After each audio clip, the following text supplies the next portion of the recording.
You know that crushing weight of guilt and emptiness when your pet dies? How it hits harder than you expected? That guilt about grieving just an animal isn't weakness. Your pain is real, and it's time someone said it out loud. But here's what makes it even worse. There's actually a name for what you're experiencing, and it explains why this grief feels so uniquely isolating. It's called disenfranchised grief. Grief that society doesn't recognise as valid, but in reality, when you talk to people who experience pet loss, what do they all say? This is one of the hardest things I have ever gone through. So what does that mean? It is extremely valid. Think about it. When someone loses a human family member, the world stops. There are bereavement policies, flowers, casseroles, people asking how you're doing. But when your pet dies, you're usually expected to show up to work as if nothing had happened. You get awkward silences when you mention it. Maybe a quick sorry for your loss before the conversation shifts to literally anything else. This creates a painful paradox where you're experiencing one of life's most significant losses, yet feel you must hide it.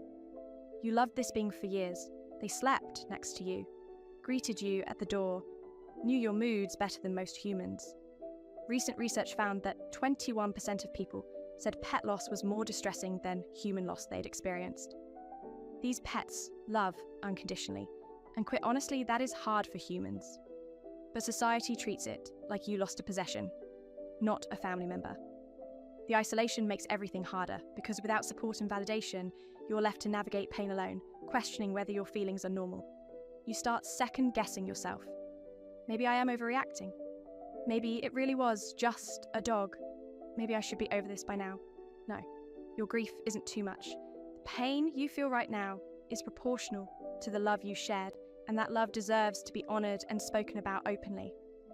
When researchers compared the grief symptoms of people who lost pets to those who lost humans, they found the symptoms operated identically. Your mind doesn't distinguish between the species of who you loved, but society sure does. This creates a psychological perfect storm. Your attachment to your pet was likely deeper than most human relationships because it was unconditional. When a pet dies, you can experience similar levels of grief as when a human dies, but without any of the social infrastructure designed to catch you. Think about the daily routine disruption. Your pet was woven into every single part of your day. Morning routine, work breaks, evening walks, bedtime rituals. When they're gone, it's not just one loss. It's hundreds of micro losses hitting you every hour. The absence shows up everywhere. Then there's the guilt factor that's unique to pet loss. With human death, you rarely blame yourself for not preventing it. But with pets, you replay every vet visit, every symptom you might have missed, every decision you made about their care. You construct an alternate timeline where you did something differently, and your pet lived. A study in PLOS ONE found that some people who lose a pet experience prolonged grief disorder, a serious mental health condition that can persist for months or even years. The research estimates that 1 in 12 cases of prolonged grief disorder in the UK could be attributed to the death of a pet. Your grief isn't broken, the system that's supposed to support you is. Have you ever felt like you were being judged for how hard you're grieving your pet? Like that guilt that you're overreacting to losing just an animal? Comment your thoughts below. Let's talk about how to actually work through this pain. Grief when it comes to pet loss doesn't follow a neat progression. You don't move from denial to acceptance like some emotional curriculum. The stages can overlap, repeat, and change over time. Denial might show up as difficulty accepting your pet's death, feeling numb, or acting as if they're still present. You catch yourself setting out their food bowl, listening for their footsteps.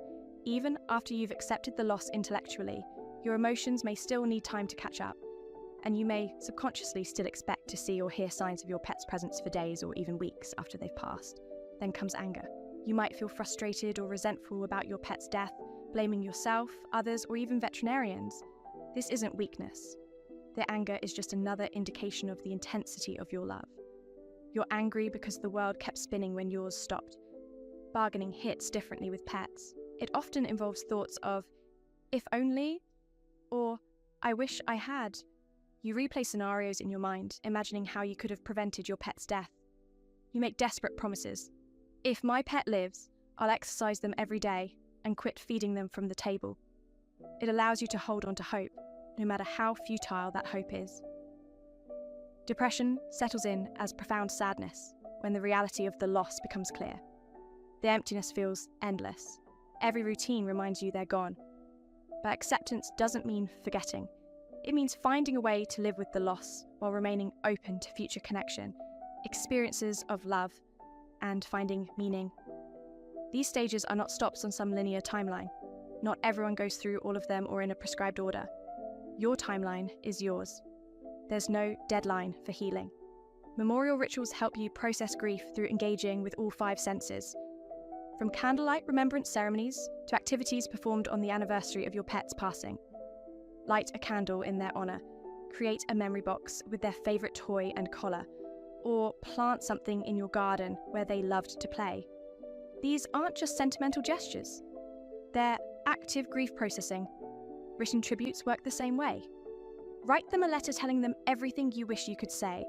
Journal about your favourite memories. Create a photo album that captures who they really were, not just what they looked like. This isn't about preserving memories for Instagram. It's about actively processing your grief through creative expression. Many people report that the act of writing or creating becomes therapeutic during the darkest stages of mourning. Support groups exist specifically for this. Online and in-person groups connect you with people who understand what it means to be a grieving pet parent. You don't have to explain yourself or justify your pain. Everyone there gets it. The simple act of being heard by someone who won't minimize your loss can shift something inside you. It is so important during this time to surround yourself with people who can relate. You know who those people are. Stay close to them, reach out to them, share how you feel with them. When triggers hit, walking past their food bowl, hearing a similar bark outside, finding their hair on your clothes, have a plan. Keep their favourite blanket nearby for comfort. Set up a small memorial space where you can sit with their memory when waves of grief crash over you. Light a candle, write a memory list, or keep a favourite toy close. These micro acts of remembrance give your grief a container, and know when to seek professional help. If your grief is affecting your sleep, work, or relationships for weeks on end, or if you're having thoughts of self-harm, reach out to a counsellor who understands pet loss. Many therapists offer telehealth specifically for pet grief. Your pain deserves professional support when you need it. Your grief timeline belongs to you. There's no expiration date on missing them. Grief, when it comes to pet loss, doesn't follow rules. Grief has no timeline, and crying even months or years later is a natural part of mourning. There's no normal timetable. Grief moves at the speed of love, not the calendar. Most people feel intense grief for 2 to 3 months after a pet dies, though some experience waves of loss that last 6 months, a year, or even longer. But that's just the average. Your timeline belongs to you. There's no correct duration of grief after pet death. You may not get over it, but you will grow with it. Your grief will change shape as your life moves forward. 6 months to a year in, many people begin to feel more peace. But grief doesn't vanish. It just changes shape. Anniversaries, birthdays, or unexpected reminders may still bring tears, even years later. This isn't failure. It's love showing up in a different form. The truth is, healing doesn't mean forgetting. Healing from pet loss means finding a way to carry their memory forward while continuing to live a meaningful life.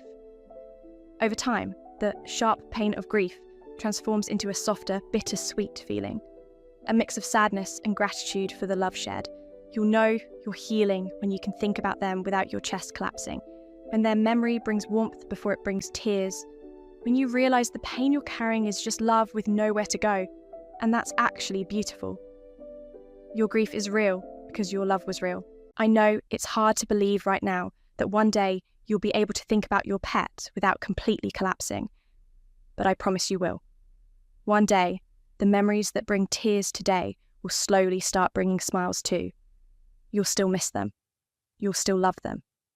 But the grief won't always feel this heavy. Healing doesn't mean forgetting them. It means learning how to carry their love with you while continuing to live your life. I hope this video gave you some comfort, support, and ideas to help you through this incredibly difficult time. And if you're grieving right now, please know you are not alone. So many people understand this pain, even if the world doesn't always talk about pet loss enough. Please share this video with someone you know who may be grieving the loss of a pet and could use a little guidance, comfort, or hope today. Thank you so much for watching and being here. Subscribe for more relatable life content, healing journeys, grief support, and reminders that you are never alone in what you're feeling.